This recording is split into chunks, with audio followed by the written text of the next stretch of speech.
What's going on, guys? Welcome back to Nothing But Reds podcast edition. Thanks for joining me today. I got a lot to get into. All right. The first few things I want to mention, though, my trip to see Manchester United versus Liverpool was excellent. Liverpool brought home the W.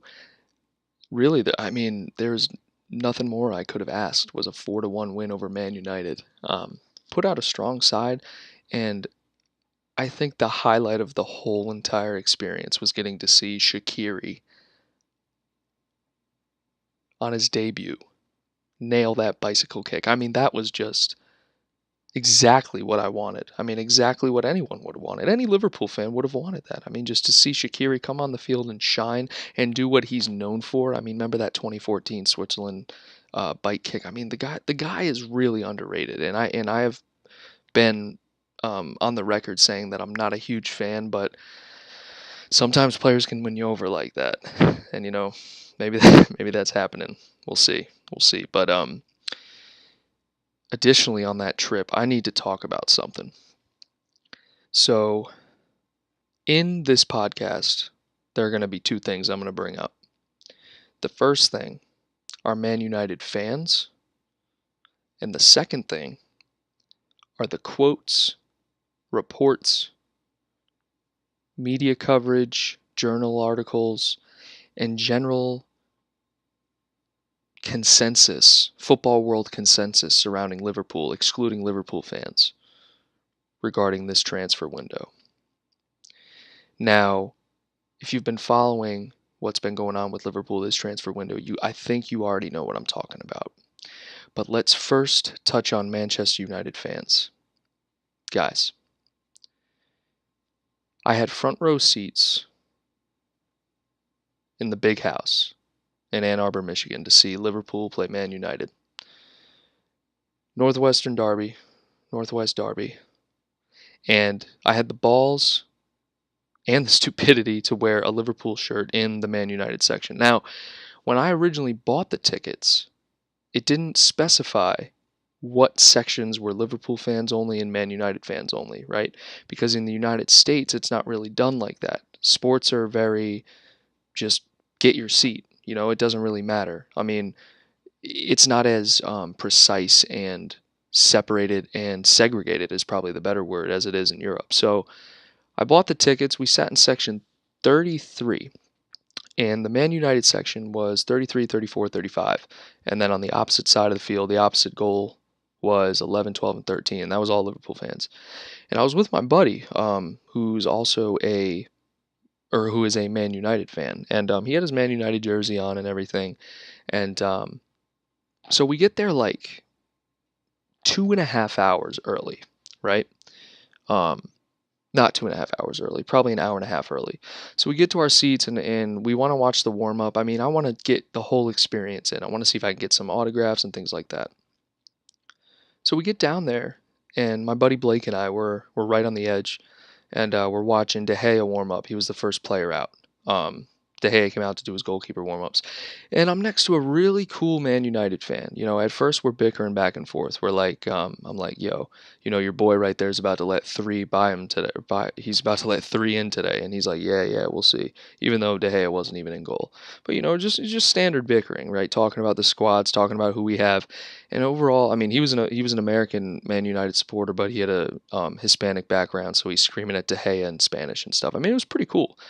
But overall, the guy was just a genuinely nice guy, right? He was a Man United fan, of course. Like I said, that bickering was there, but there was a mutual understanding that we're just there to experience the soccer game.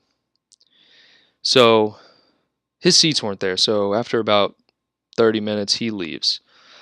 And then by this time, it's about 4:30, 4:40. So all the Man United fans are starting to fill in. So now, mind you, I'm wearing a Jordan Henderson jersey from the 2015-2016 season, I think, or 2014-2015 season. The season right after Gerrard retired, so I think it was 2014-15. I'm gonna go with that, all right, because for the sake of the story, I want to keep going. It was the first year Benteke was there and everything. So my buddy and I were sitting there, just watching the game or watching the warm-ups go down. And it's about 10 minutes to game time. And we start hearing some, and mind you, I'm not the only Liverpool fan in the whole section. I mean, there are plenty of Liverpool fans there. But obviously, it's mostly Man United fans. Now, you can pick out uh, the United fans and the Liverpool fans that aren't from the United States that have traveled over from England or Europe or just wherever they're supporting from, and because you can hear their accents, obviously. So there's a group that ends up sitting behind us. We got it's to my over my right shoulder, three guys, all from I'm assuming Manchester, and so as the game starts, obviously we're all standing up. I mean, I'm front row. I paid for these tickets so I could stand up, get into the game, and watch it. Right. So as soon as the game starts, everybody starts to sit down, with the exception of the first few rows, like myself included. And we're standing up, we're watching the game, and I start to get heckled by, obviously, from the Man United fans. So at first, I'm just ignoring it, right? I mean, I've been heckled before at sports. I mean, it's not a big deal. You kind of just ignore it, or you throw something back and then just ignore it, what have you. So it continues. It's like, hey, Henderson, sit down, like, and I'm like, dog, I'm trying to watch the game. Stand up. I mean, it's bleacher seating. It's not like it's even comfortable seating. You know what I mean? And you're on the goal end, so I just feel like you should be standing up. And I'm looking over across, and every Liverpool fan is standing up. Keep that in mind. Okay, keep that in mind. So game continues, and he's like, Henderson, sit down, sit down. And I turn around, and these guys are standing up. The three Man United fans, they're standing up on the bleacher seats, and there's some women sitting next to him, and the woman starts to say, "Sit down," like, you know what I mean? And so the United fan, kind of in support, is like, "My wife can't see." Mind you, it's not his wife. All right, I just want to throw that out there right now. And so I turn around and I'm like, "No, stand up." I mean, it's a soccer game. Stand the fuck up. You know what I mean? And excuse me, I'm sorry if you guys heard that. That was trying to exit out of this thing. I don't know how. I don't think I can. Anyways, but why won't it let me do this?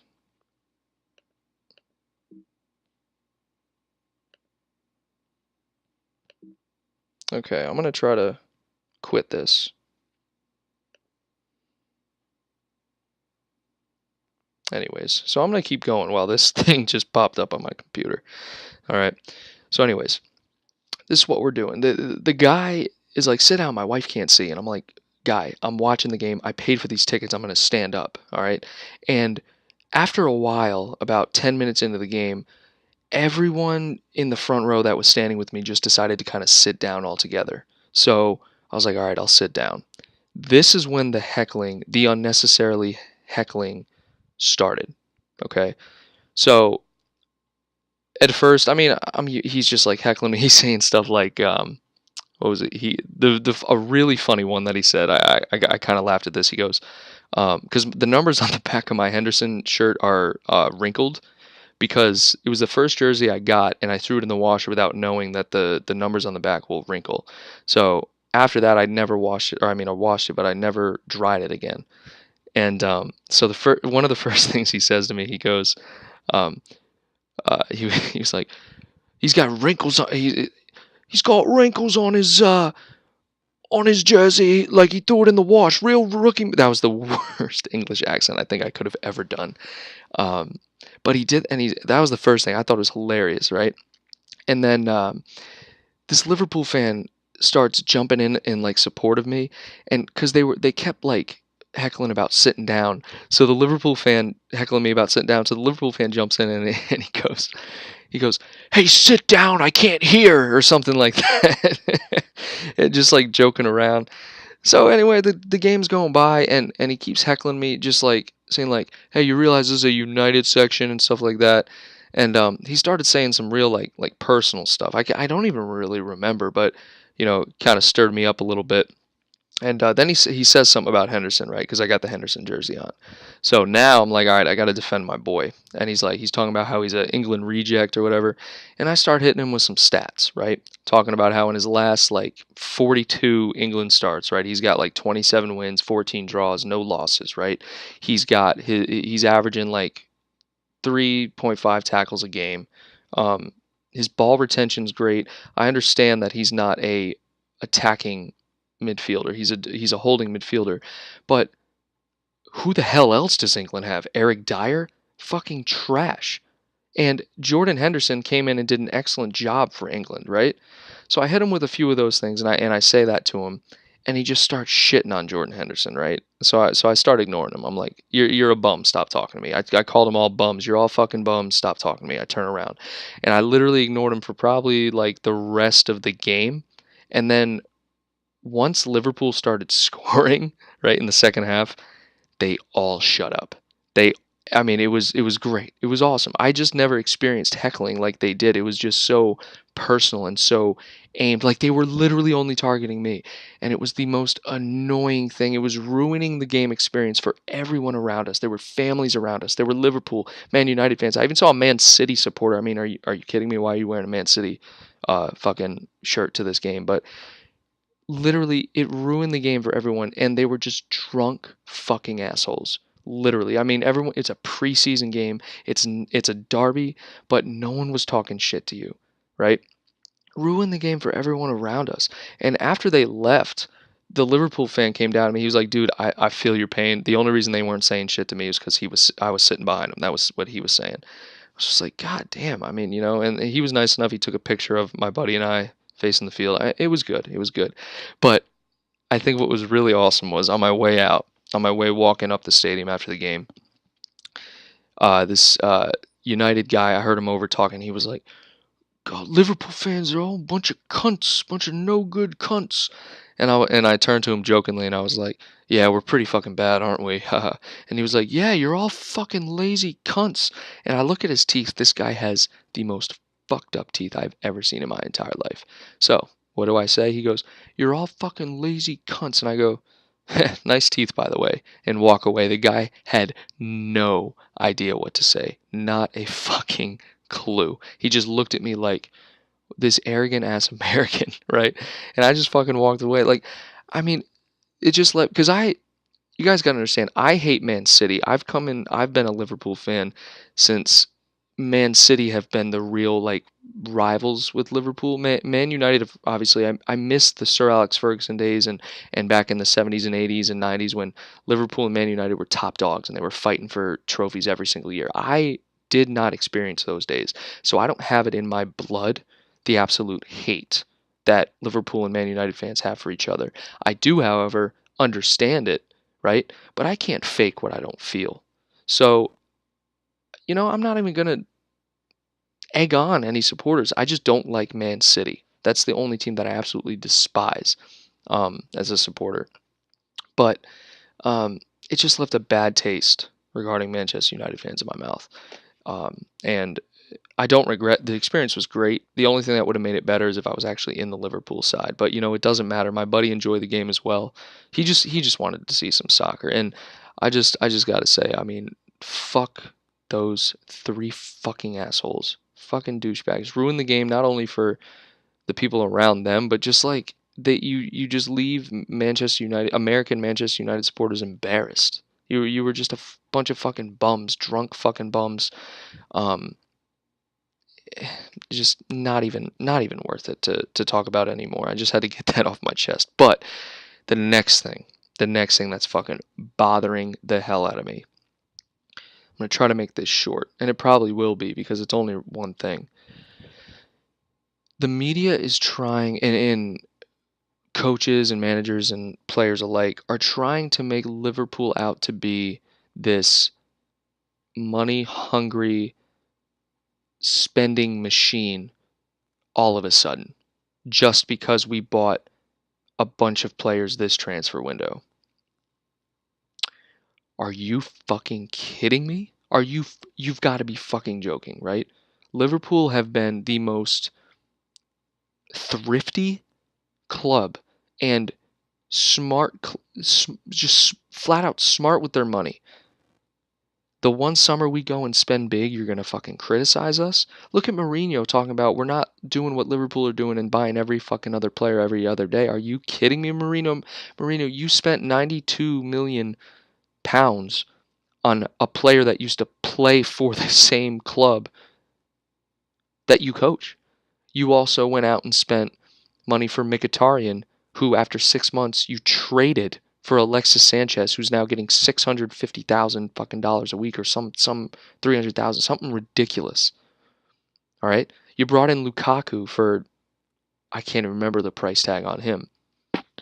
Eric Bailly you brought in. Lindelof, right? But not only that, you just look, Man United spent buckets of money. Man City spent buckets of money, millions and millions. And Liverpool are getting the shit for it. Excuse me, Liverpool have done it exactly how you're supposed to do it. And in case you're listening and you disagree with me, let me put it to you fucking straight, guy. All right? Liverpool built the squad they have now by acquiring a manager that knows what he's doing first. Okay? Then acquiring players that are going to win you games. How do you win games? You get goals. So the first players that Klopp are bringing in, big signings. You got Mane, right? Who else you got? Coutinho, he kind of molded, right? And then he sold him, right? But then you look at players like Lallana, Wijnaldum, right? Lallana, he made him sign that 5-year extension. Wijnaldum he brought in from Newcastle, right? After he came in, or after his first season, after he took over for Rodgers. Then, once you have a solid team that can attack, you fix the defensive problem, all right? Bring in Van Dijk, right? After, of course, you bring in Salah at the beginning of the season, and then in the winter transfer window, you bring in Van Dijk, all right? Then you bring in a goalkeeper, right? So now you have your defensive issues figured out. What's next? Let's beef up the midfield because that was our problem in the Champions League final. We were down to the bare skin of our fucking knuckles with the midfield. Bring in Keita, Fabinho, Shaqiri, right? Now you have a boosted midfield. He's literally building from the ground up. He's not solving the problem with money. That's just how the inflation of the game has gone. A good player now is 50 plus million. That's just how it is. That is simply how it is. And if you look at that and say they're splashing the money, you're fucking wrong because Liverpool don't have billionaire owners. It's not like Man City. It's not like Chelsea. We have businessmen owners. Businessmen owners who don't just spend money on players and salaries, but they also spend money on new equipment, new pitches, new training academies, right? You don't pay a player over £200,000 a week. We probably have the lowest payroll of the top 6 in the Premier League.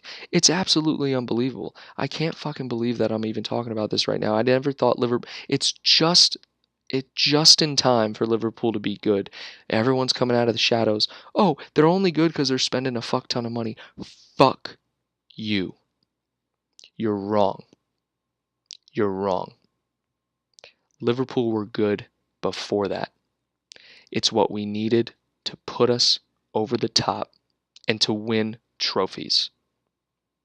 If you have a problem with that, get the fuck over it. All right?